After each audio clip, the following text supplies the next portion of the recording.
Timur. Oleh karena itu, Kementerian Transmigrasi secara khusus dihidupkan kembali, dipisah dari desa dan daerah tertinggal. Ini bukan tanpa tujuan, karena beliau punya tujuan ataupun punya visi agar Kementerian Transmigrasi ini bisa membantu mempercepat pembangunan ekonomi di sejumlah kawasan, termasuk diantaranya kawasan Indonesia Timur, agar bisa direncanakan dan dijalankan program-program transmigrasi.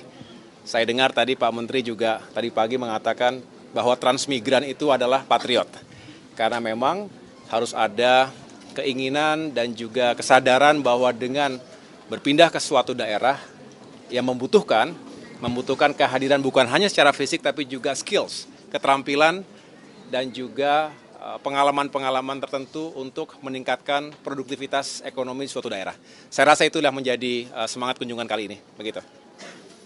Pak Haye, mungkin dalam bentuk konkretnya seperti apa sih Pak nanti di rencana Bapak gitu, gambaran untuk transmigrasi, Kementerian Transmigrasi sendiri mewujudkan si infrastruktur ini gitu. Karena kan awalnya memang dia masuknya bukan ke ranah infrastruktur begitu Pak, terus tiba-tiba ada Kemenko ini dan masuk. Ya, infrastruktur itu luas dan meliputi banyak aspek. Kita ingin pembangunan infrastruktur yang merata di seluruh wilayah juga bisa menghadirkan sentra-sentra pertumbuhan ekonomi baru atau memperkuat apa yang sudah ada. Banyak sekali sebetulnya daerah-daerah potensial yang sulit berkembang karena infrastruktur atau fasilitas publiknya tidak memadai, tidak mendukung terciptanya produktivitas, apalagi daya saing.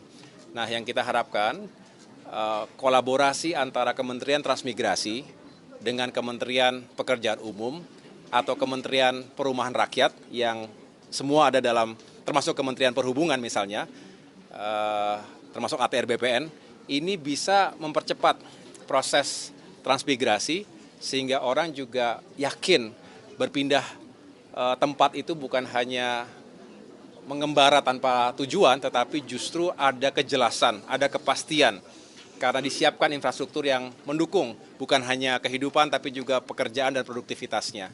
Jadi ini penting sekali, itulah mengapa hadirnya Kemenko Infrastruktur dan Pembangunan Kewilayahan yang baru ini saya rasa dengan tujuan untuk segera mengintegrasikan berbagai upaya yang tadi penuh dengan tantangan dan kompleks. 100 hari kerja, Mas.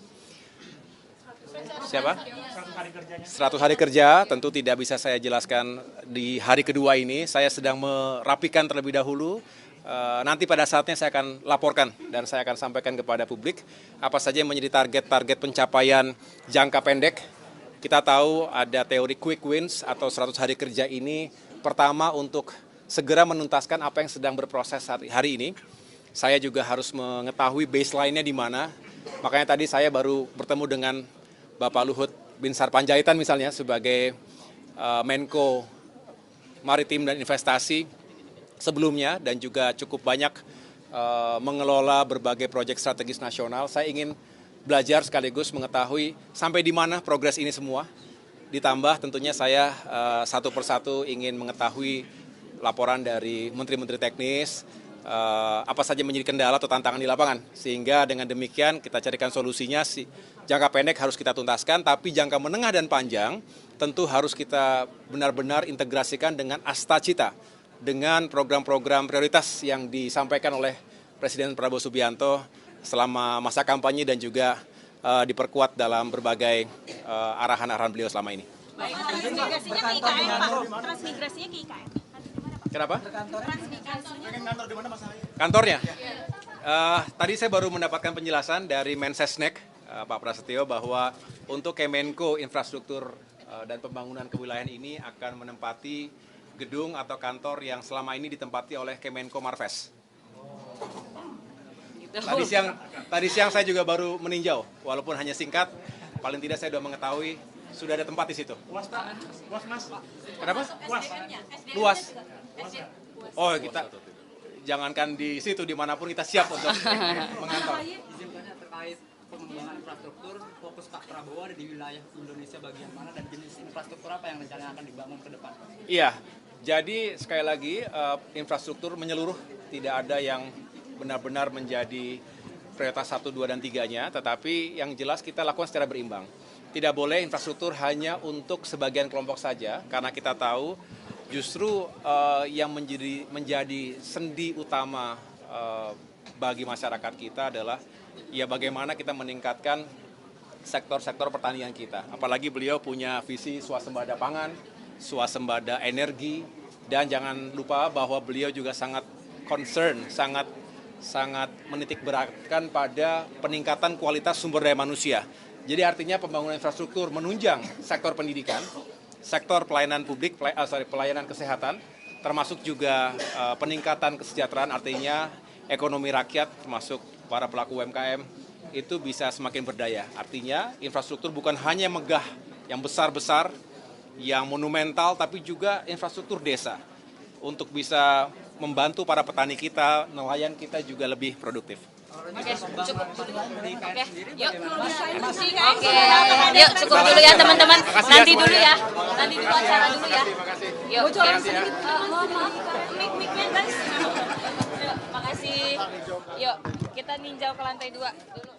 Yuk, makasih.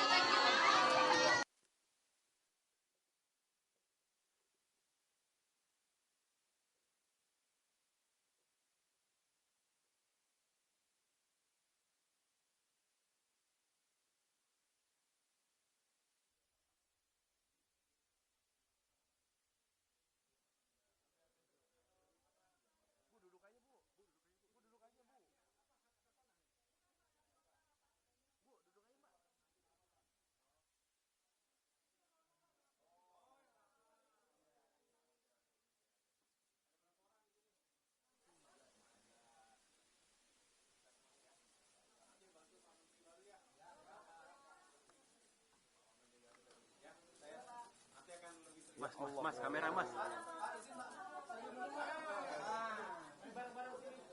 Belakang aja mas, videografer. Kamera, mas, videografer. Mas, fotografer mas. Udah mas, gantian mas, yuk, udah. Ayo gantian mas. Uy.